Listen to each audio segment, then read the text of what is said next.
Good morning and welcome to Bible Truth for Kids. Have you ever seen a bug get caught in a spider's web? Have a look at this one. Look at those bugs.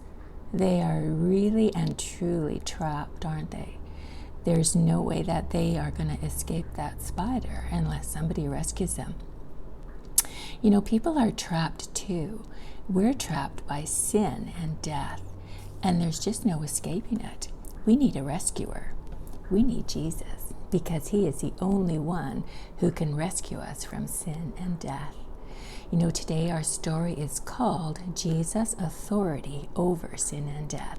And today we're going to see how Jesus can be our rescuer.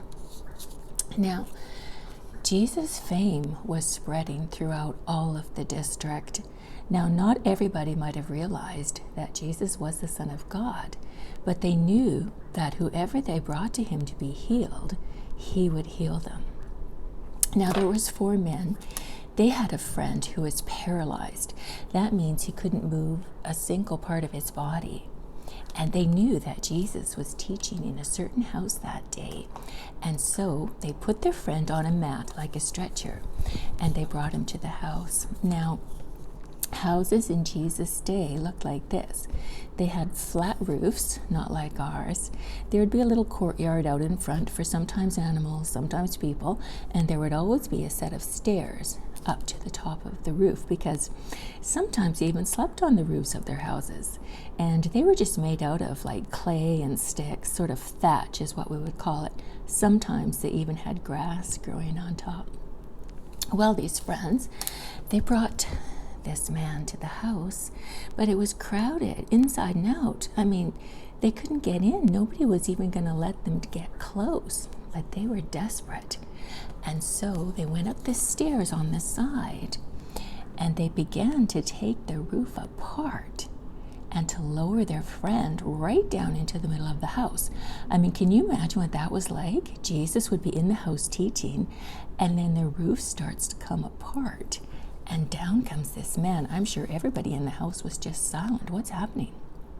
But they realized that this man on this mat, he was paralyzed. But then Jesus did something very unexpected. He didn't heal the man. He just turned to the man that was lying there and he said, "Son, your sins are forgiven." Wow. There were some Pharisees standing right by Jesus, and they heard him say that. And they thought, who does he think he is? Saying that he can forgive sins? Only God can forgive sins. You know, but Jesus is God. And Jesus knew what those Pharisees were thinking. And so he turned and he said to them, "The Son of Man has authority to forgive sins." And just to prove it, he turned to the man on the mat and he said, "Take up your mat and go home." And he did. That man who was paralyzed just got up and went home completely healed. And you know, it says that people, when they saw this, they were just amazed at the power Jesus had, and they praised God. But not the Pharisees. No. Now, the crowds that followed Jesus looked like this. There was no social distancing like there is today. And you know, one day when Jesus was walking along with this crowd of people, a man managed to get through and came right up to Jesus and he knelt down. His name was Jairus, and he was a ruler in one of the synagogues there. And he knelt down and he said to Jesus, "My little daughter is dying, but I just know that if you come and touch her, she'll be made well and she'll live." And Jesus said, "I will come." And so he turned in the direction of Jairus' home, and the crowds were following him. But you know, there was a woman in that crowd, and she had been sick for 12 years. And she had spent all of her money on doctors trying to get better, but no doctor could heal her. And she'd heard reports about Jesus. And so she went out that day to try and find him. But you know, those crowds were so thick, she couldn't get through to him. And no one was going to let her through. Well, she was desperate too.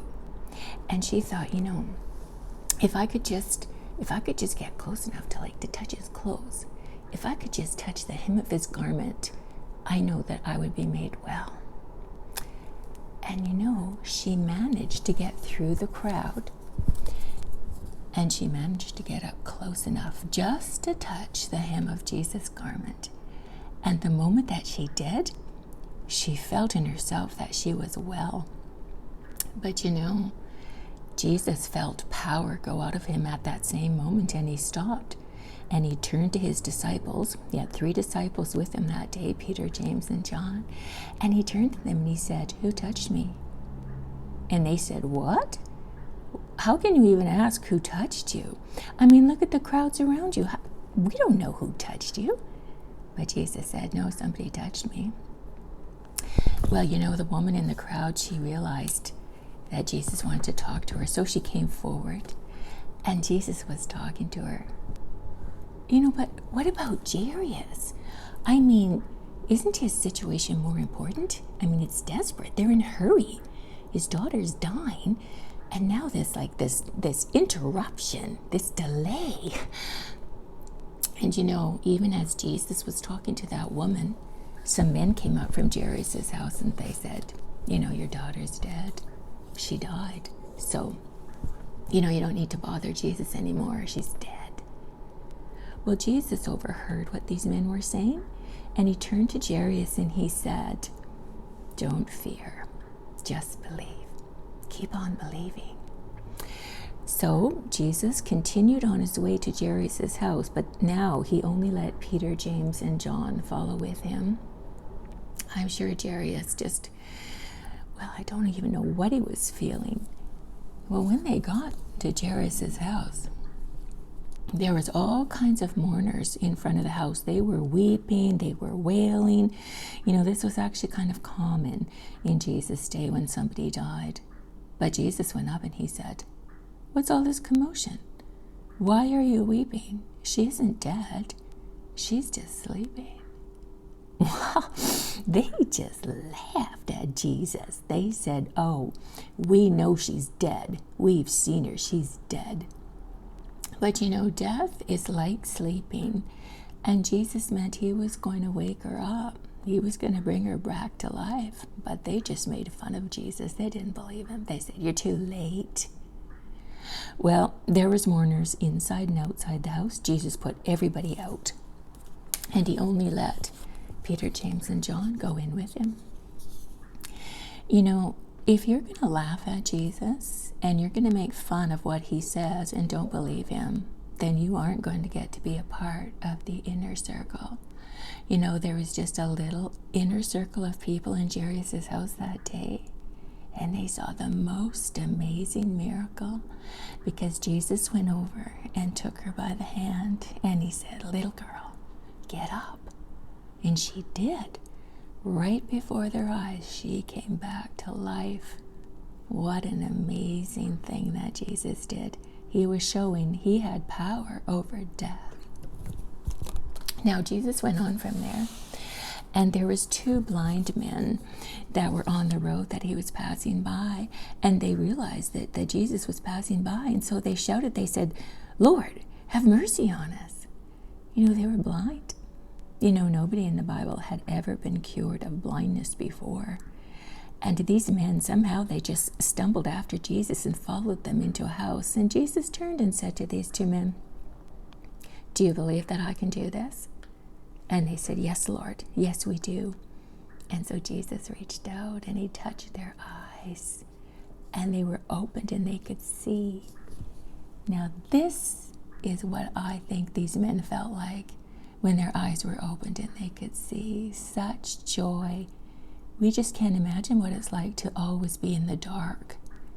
And now they could see. Jesus can do anything. He's got power over sickness. He's got power over death. Now, he went further along, and they met a man who was controlled by an evil spirit.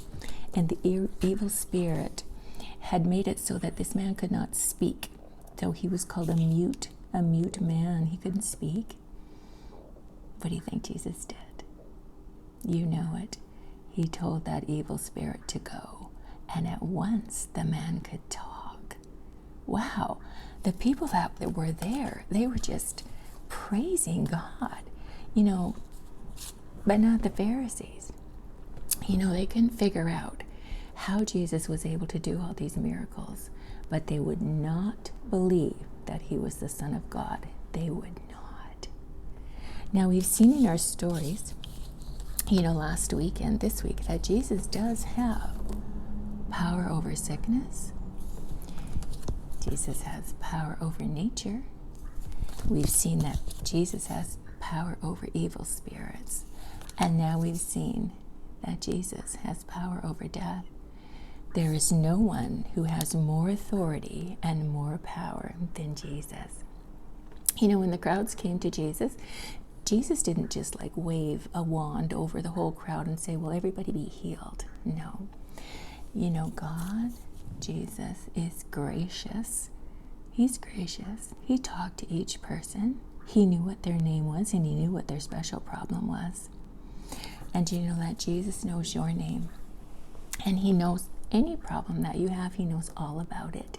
And so we can take it to him and ask him to help us with our problem. We might be sick.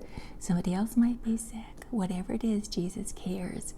He cares about you as much as he has cared about everybody that we've talked about in our story today. All right. See you next time.